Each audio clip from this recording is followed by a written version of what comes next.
Bonjour, je m'appelle Maurice. Bonjour, je m'appelle Colette. Moi, c'est Flore.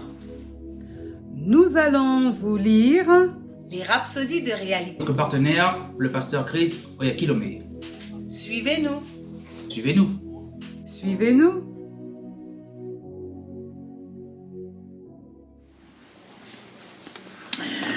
Bonjour, frère Maurice. Donc aujourd'hui, nous allons voir notre scripture du pasteur Chris Oyakilome. Donc c'est Rhapsodie, dont le titre est « Nous vivons par des paroles ». Car Dieu lui-même a dit, donc avec assurance, que nous pouvons dire. Nous trouvons cela dans Hébreux 13, versets 6 à 7. Le christianisme est appelé la grande confession. C'est une vie de paroles. En tant que chrétiens, nous vivons par des paroles. Dans Romains 10, 9 à 10, nous voyons les principes de la confession comme étant la base même du salut. Il est dit, si tu confesses de ta bouche le Seigneur Jésus, et si tu crois dans ton cœur que Dieu l'a ressuscité des morts, tu seras sauvé. L'aspect vital du salut est activé et devient réel quand vous faites la confession de la Seigneurie de Jésus-Christ. Ainsi, dans le christianisme, vos paroles, vos confessions sont très importantes.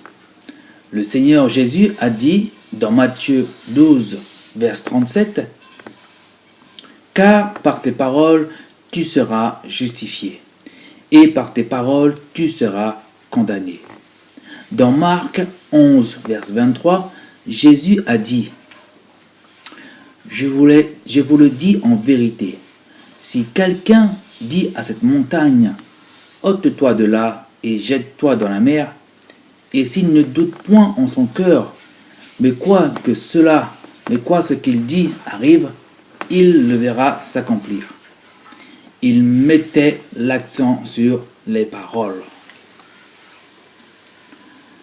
Vos confessions créent des réalités.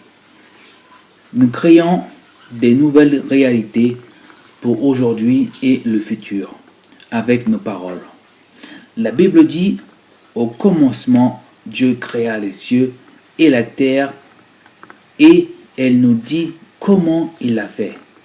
Il l'a fait par des paroles.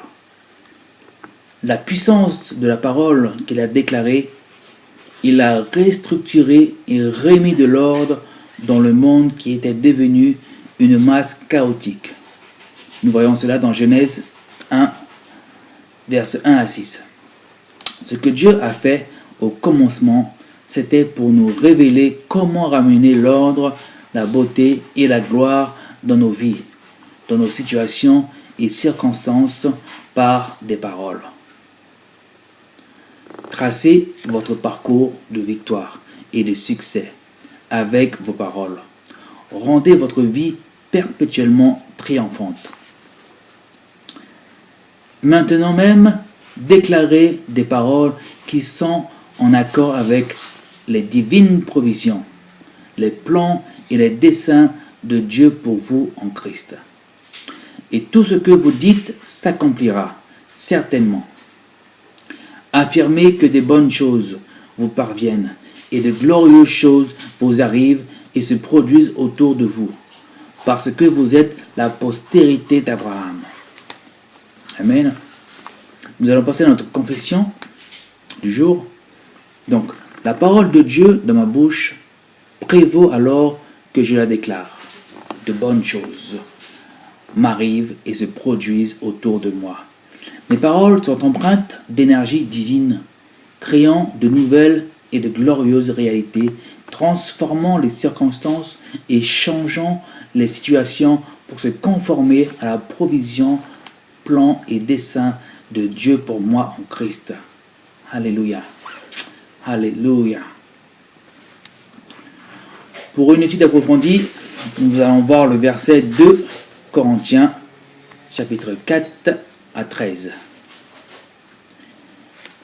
Et comme nous avons le même esprit de foi qui est exprimée dans cette parole de l'Écriture. J'ai cru, c'est pourquoi j'ai parlé. Nous aussi, nous croyons, et c'est pour cela que nous parlons.